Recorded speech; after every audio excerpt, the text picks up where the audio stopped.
matahari terbit, fajar tiba, dan aku melihat 8 juta kanak-kanak tanpa pendidikan.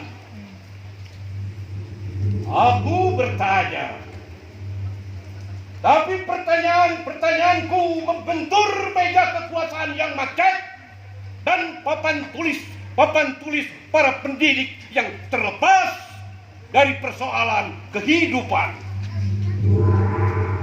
8 juta kanak-kanak menghadapi satu jalan panjang tanpa pilihan, tanpa pepohonan, tanpa danau persinggahan, tanpa ada bayangan ujungnya.